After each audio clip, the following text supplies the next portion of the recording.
Protest tegen grondtransporten van Antwerpen naar Perkpolder. De certificaten die daar als zogenaamde schone grond met die PFAS-grond meekwamen, daar klopte gewoon helemaal niets van. En verder in deze Zeeland nu. Agenten op non-actief wegens ongewenst gedrag. En teleurstelling voor kok Kees Visser.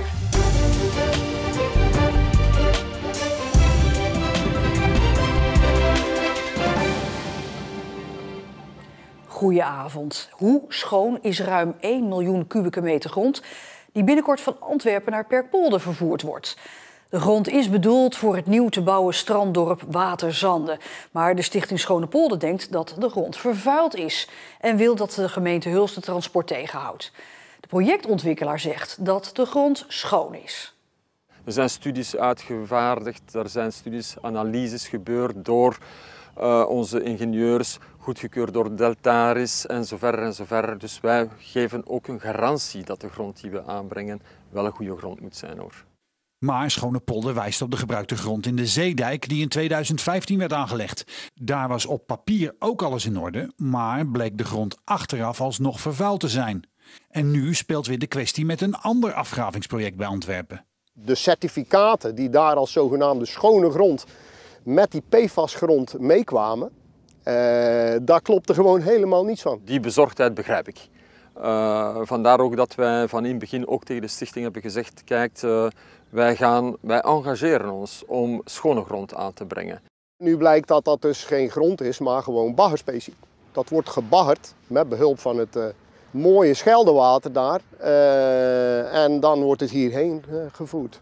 Maar dat klopt niet, zegt Van den Abelen. We gaan dus uitsluitend met droge specie afkomen. Origineel zou voor Waterzanden 7 miljoen kuub licht vervuilde grond aangevoerd worden om de hele westelijke Perkpolder op te hogen voor een golfbaan. Het project zou toen 11 miljoen euro toekrijgen om de grond over te nemen, zegt Schone Polder. Dan moet je er de grote vraagtekens bij gaan zetten en dan moet je inderdaad alle alarmbellen op rood zetten. Maar van een dergelijke constructie is nu geen sprake, zegt Van den Abelen. Wij moeten degelijk betalen voor grond. Ik denk, de voorbeelden zijn legio. In Nederland is er in het verleden nogal beroep gedaan op schone grond, waar dat toch wel serieuze budgetten worden voor uitgetrokken. Schone Polder wil dat Hulst het transport van de grond verbiedt, tenzij alle gegevens openbaar worden en er per aangevoerde lading nakontrole wordt gedaan. Nu belooft men dat wel. Maar inmiddels heb ik al vernomen dat men incidenteel dan wil gaan bemonsteren. Nou ja, dan weet je al genoeg. En zodra het hier aankomt, wordt het ook gecontroleerd? Ja, absoluut. Er is een protocol van controle en van monitoring.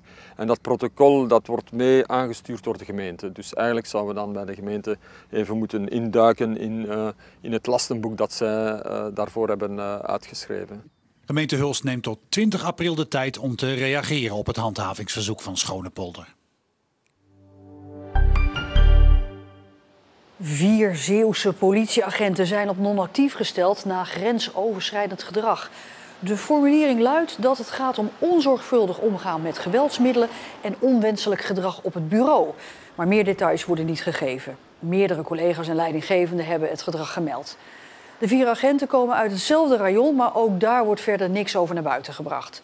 Het onderzoek loopt nog, maar er zou geen sprake zijn van ontslag. De extreem hoge gasprijzen leiden tot sluiting van kunstmestfabrieken in heel Europa, omdat bij die productie veel energie nodig is. Zo verbruikt de kunstmestfabriek van Yara in Sluiskil net zoveel gas als 1,3 miljoen huishoudens. Sluiskil blijft open omdat de landbouw niet zonder kunstmest kan. Wij zien ook onze rol hier als Sluiskil om niet alleen Nederland en Europa, maar ook verder, maar ook vooral ook Europa van voedsel te voorzien. Vanwege de hoge gasprijzen sloot Yara al fabrieken in Frankrijk en Italië. Waarom blijft Sluiskil open? Omdat wij het efficiënter doen.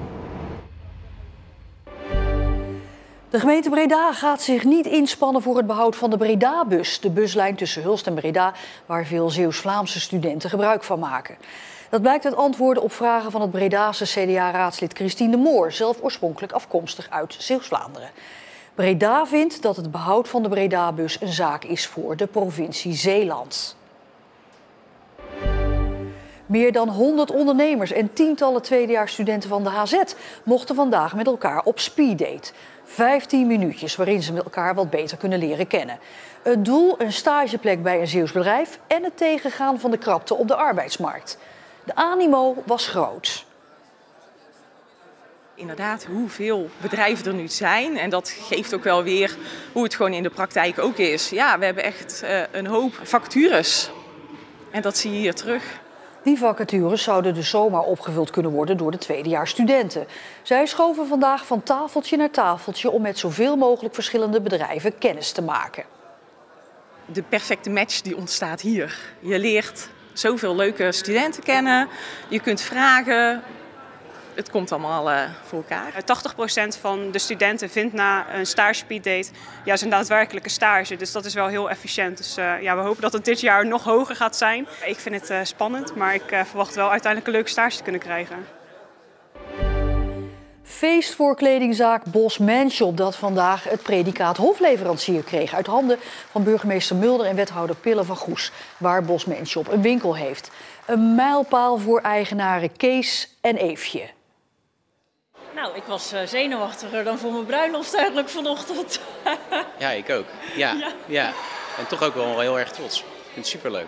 Ik denk wel dat het een soort van bevestiging is, met name naar onze collega's, dat we dit niet doen voor dagelijks gewin of dat we er gewoon in staan om die klant echt blij te maken. Hè? En om gewoon te zorgen dat iedereen met plezier naar zijn werk gaat. Ik denk dat het dat aangeeft. Bosman Shop heeft naast de vestiging in Goes ook 2 winkels in Middelburg. En even voor de duidelijkheid, Bos levert geen pakken aan de koning, maar bestaat gewoon al 100 jaar. Want alle bedrijven die meer dan 100 jaar bestaan, kunnen zo'n predicaat voor hofleverancier aanvragen. De Bocuse d'Or is de grootste en meest prestigieuze kookwedstrijd ter wereld. Kees Visser uit Zierikzee mocht in Boedapest meedoen aan de Europese finale. Voor Visser een absolute droom die uitkwam, maar ook gelijk weer in duigen viel. Veel vlaggen en spektakel. 2000 fans op de tribune die hun favoriete koks aanmoedigen. We kunnen er ons in Nederland niet veel bij voorstellen, maar Bocuse d'Or is een groot evenement. Het wordt de Olympische Spelen voor koken genoemd. En chefkok Kees Visser uit Zierikzee mag hier samen met zijn commie, zeg maar zijn rechterhand, Jeffrey Bel, ook uit Zierikzee, aan meedoen. Alle mensen met witte mutsen die hier lopen zijn onderdeel van de jury van Bocuse d'Or. En dat zijn stuk voor stuk topchefs uit de hele wereld. Team NL heeft 5 uur en 35 minuten om de beste gerechten te maken die ze kunnen. 10 landen van 18 deelnemende landen gaan door naar de wereldfinale volgend jaar in Lyon. Maar de concurrentie is moordend.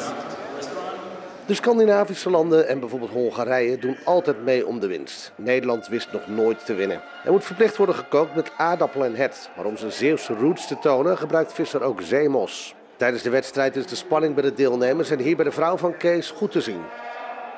En na iets meer dan 5,5 uur koken worden de gerechten doorgegeven aan de jury. Die mogen eerst kijken en dan natuurlijk proeven. We waren op tijd, we kregen het mee zoals we het mee wilden hebben. We waren mooi op tijd. De smaken waren goed, denk ik. Ja, afwachten. We hebben alles gedaan. Denemarken wint de wedstrijd uiteindelijk en dat moet groots gevierd worden. Voor Kees Visser zijn de druiven zuur. Je bent 15. Ja, 15. Ja, weet je, het is niet zozeer kut dat je het niet gered hebt, maar, want we weten, ja dat is kut, maar we weten dat het lastig is. Je hebt je best gedaan, meer kun je doen. Met de Scandinavische landen, Frankrijk dat altijd door is, Hongarije tegenwoordig, dat is al sinds 6 jaar geleden die in één keer erbij komen. Maar 15e van de 17 wil je gewoon niet worden.